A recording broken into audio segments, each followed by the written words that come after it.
Mana ini Pak polisi ini? Kok Pak Roy itu udah ada panggilannya untuk hari Kamis? Bu Tifa juga, kok saya sendiri ya?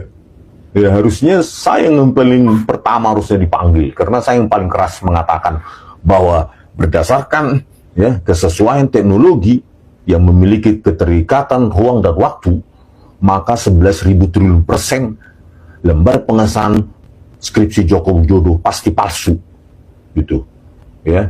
Secara dramatisir 11.000 triliun persen atau 100% kalau akademik, ya kan? Harusnya saya duluan dipanggil gitu loh. Oke, lanjut. Baju oranye untuk Jokowi itu lebih cocok, coy. Setuju dengan saya sana, out. Ya. Joko tobat, segera buka donasi, satset. Tunggu dong ya, jangan donasi tapi peruntukannya bagaimana Pak, ya kan? Kita bukan untuk cari duit ini, memang ada, kalau ada peruntukannya baru ya internasional Den Haag gitu Pak, ya kan? International Court Justice. International Court Justice di The Hague.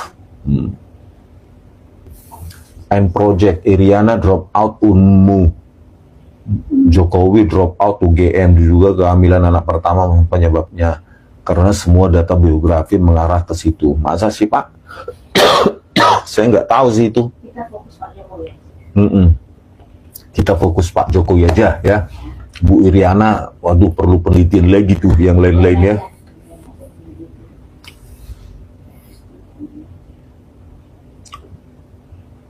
Oke, Tap Langkawi Channel, Malaysia hadir. Horas, siap donasi Bang. Ya, tapi nanti apa dulu ya, planning itu harus jelas dulu. Jangan nanti udah ada donasi malah nggak jadi ya kan. Harus planning dulu yang benar, argumentasinya, nah baru siapa tim yang mau berangkat, gitu ya kan. Ahlan Muhammad Fauzan, satu syuro ijazah Mulyono keluar. Iya, bingung juga ya. Sampai sekarang udah uji forensik katanya sedang atau apa, sampai sekarang muncul pun versi resolusi rendah pun nggak ada ya, bingung juga ya. Semua kereta balap UI, semua media bakalan dikondisikan bela ijazah palsu, kelihatan narsum sepihak. Iya. Oh gitu ya. Ya kan kita punya banyak media alternatif. Biarin aja mereka dengan dunianya, kita dengan dunia kita. Oleh karena itu lebih baik kita bersuara di tingkat internasional. Gitu. Ya kan? Jadi bagaimana mereka bisa mengharap untuk memengaruhi publik internasional, kan gitu kan? Susah itu dijangkau. Murti Oktoris, ijazah Mulyono lagi diritualin dulu Bang. Masa sih tapi sudah ditahan katanya di baris krim. Kita lihat aja nanti penjelasannya, kan gitu kan. Kalau ada bau-bau manipulasi dapat itu nanti, tenang aja ya. NTT siap katanya Bang, misalkan Jawa Timur. Oh ya, NTT iya dong, seluruh Sabang sampai Merauke kita ya kan, tidak melihat daerah, sekat identitas yang lain ya. Ini kan untuk kita bersama kan, ya, untuk menghancurkan juga dinasti ini. Ya. Dinasti ini kan sangat berbahaya bagi demokrasi Indonesia. Halo teman-teman, kembali bersama saya di channel Indonesia 2045 yang membahas seputar politik ya, pendidikan hingga budaya, berbagai persoalan kasus dinamika politik yang terjadi saat ini, dan berbagai persoalan isu-isu publik dan kasus-kasus yang belum terungkap kebenarannya, dan kita akan coba menggunakan logika berpikir kita untuk bagaimana pandangan kita, pemikiran kita, ya penilaian kita lah terhadap atau terkait persoalan-persoalan yang terjadi. Khususnya polemik tuduhan ijazah palsu Presiden ke-7 Republik Indonesia, Bapak Joko Widodo. Ya sebetulnya ini sudah lama sekali gitu ya. Saya juga sebetulnya ya gitulah ya, sudah berbulan-bulan ya, berminggu-minggu ini macam-macam penyampaian ya, bermacam-macam juga ke orang-orang tua yang atau mungkin alumnus UGM ya, yang speak up, yang klarifikasi atau yang angkat bicara. Ada yang mengaku kawan seangkatan lah, ada yang mengaku eh, lulusan tahun yang sama tapi nggak kenal, ini macam-macam ya. Dan bahkan ada juga sempat saya melihat buku tahunan alumnus ya Universitas Gadjah Mada tersebut. Dan bahkan memang klarifikasi dari pihak UGM ya sudah ada bahwa ya Pak Jokowi pernah kuliah dan lulus di sana, dari sana gitu ya. Tapi ada juga yang agak lain, gimana kita mendengar tahun 2017 katanya ya Pak Kasmujol adalah dosen pembimbing skripsi Jokowi, dan sekarang Pak Kasmujol bilang bahwa saja beliau pun tak pernah melihat ijazah Pak Jokowi, dan beliau katanya hanya dosen asisten dosen ya. Ada yang informasi yang saya dengar seperti itu. Nah tadi juga Bung Rismon ya menyatakan bahwa 11.000 triliun persen bahwa skripsi yang mereka temukan tadi kan palsu katanya. Dan juga dikatakan kenapa beliau tidak dipanggil lebih dulu untuk klarifikasi, kenapa Bung Roy Suryo gitu misalnya ya. Dan kemudian teman-teman, sebetulnya menurut hemat saya logika berpikir bahwa ya tunjukkan saja kenapa sih harus bikin genting, kenapa jadi panjang, kenapa jadi bertele-tele, berbelit-belit dan seterusnya. Bukankah kalau tunjukkan saja sudah clear, sudah selesai soalnya gitu ya. Persoalan ini sudah clear, gak mesti lagi gaduh, gak mesti lagi itu aja yang dibahas dan persoalan yang lain gitu ya. Nah tapi saya akan coba melihat ya bagaimana penilaian dari teman-teman kita, tentu masyarakat Indonesia yang kerap disebut sebagai netizen ya. Kita akan coba melihat bagaimana pandangan mereka terkait hal ini ya. Kenapa selama kasus ini bergulir tidak ada sains yang bisa menjawab temuan Bang Rismon? Apakah mungkin ilmiah dijawab dengan keyakinan? Ya kan udah diuji katanya teman-teman ya. Alhamdulillah Indonesia punya Pak Rismon, cerdas, jujur, dan pemberani. Maju terus oleh Rismon. Rismon bukan cari duit tapi cari kebenaran. Nah itu yang kita lihat ya. Berani karena benar, mungkin seperti itu slogannya. Kita bukan mencari ini, bukan mencari itu, tetapi kita mencari kebenaran. Kita juga tidak menuntut ini, itu, dan lain-lain, tetapi kita menuntut keadilan. Ya kan kurang lebih seperti itulah ya.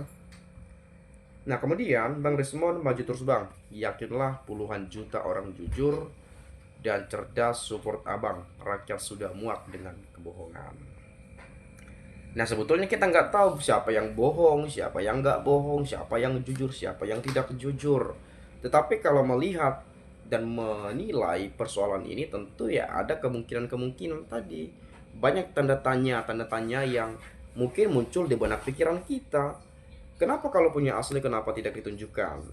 Bukankah itu suatu kebanggaan? Kan itu yang menjadi cara pandang kita dalam berpikir secara logika ya. Tapi kita nggak tahu ada tujuan-tujuan tertentu atau hal lain di luar daripada ini, kan kita nggak tahu juga.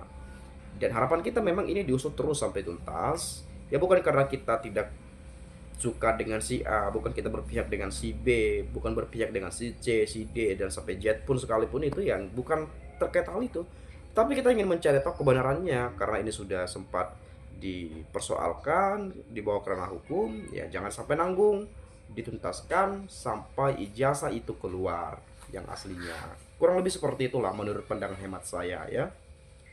Lalu kemudian saya setuju seharusnya ini momen tepat bagi Pak Prabowo untuk lepas dari Jokowi. Bila perlu makculkan Gibran. Pak Prabowo harus buktikan bahwa hukum benar-benar mau ditegakkan ya, ditegaskan. Kalau ada kebenaran pasti ada keberanian. Kalau tidak ada benar pasti kita selalu memberikan alasan-alasan yang tidak jelas. Katanya kan ini kan kemarin kan sudah dikeluarkan pernyataan dari pihak kepolisian bahwa ijazah Pak Jokowi itu asli. Ya tapi ya bagaimana mungkin kita bisa percaya, mungkin sebagai masyarakat Indonesia tentu yang ratusan juta ini emang secepat itu percaya kalau belum melihat aslinya gitu ya. Ya saya rasa banyak yang tidak percaya. Makanya saya sering sampaikan bahwa untuk menghindari adanya dugaan-dugaan ini itu ada kemungkinan ini itu, bla bla bla segala macam, banyak lah unek-unek gitu ya. Ya dihadirkan, diuji secara lab digital forensik misalnya gitu ya, dihadiri saksi dari si A, dari si B gitu ya. Jadi tunjukkan, keluarkan ijazahnya. Kalau hanya diuji fotokopi ya ngapain gitu ya. Kan ketahuan tuh kemarin katanya, ini nggak tahu ini isu atau apa, saya mendengarkan berita bahwa ternyata yang dibawakan ipar Jokowi ke pihak terkait ya, katanya yang fotokopi bukan yang asli. Ini aslinya ini mana nih gitu ya. Dan Pak Jokowi jemput, katanya ijazahnya itu dijemput di map warna hitam tuh kalau nggak salah tuh ya. Diminta tunjukkan nggak boleh, tapi kalau nanti dalam proses persidangan lanjut hakimnya minta tunjukkan, baru mereka tunjukkan. Makanya saya harap ini sampai sidang pengadilan sekalipun ya it's okay, nggak ada soal, karena ya kita ingin lihat benar nggak nih ya, mantan presiden yang menjabat 10 tahun punya ijazah yang asli. Dan ada juga berita-berita yang sedengar ya, yang menjadi kejanggalan. Dulu waktu jadi gubernur masih DR atau apa tuh kemarin, sekarang jadi IR, macam-macam lah ya. Ada juga mengatakan Times New Roman atau fontnya itu macam-macam ya, banyak sekali lah pokoknya ya.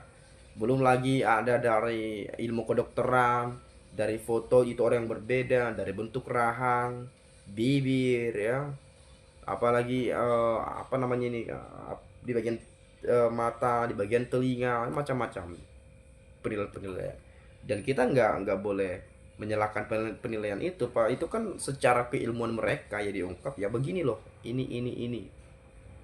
Saya rasa kita lebih percaya ke sana daripada ya hanya sekedar pernyataan saja tapi tidak menunjukkan ijazahnya. Kurang lebih seperti itulah. Ya, kalau saya sering sekali menyampaikan ya, mendengar ya, bahkan membaca berbagai komentar teman-teman kita dan penilaian mereka terkait hal ini. Nah, apa mungkin teman-teman ada penyampaian lain atau pandangan-pandangan lain? Boleh silahkan sampaikan di komentar pada video ini, agar nanti kita juga bisa sama-sama saling bertukar pikiran antar satu dengan yang lainnya. Terima kasih buat Anda, terima kasih, salam, dan sampai jumpa.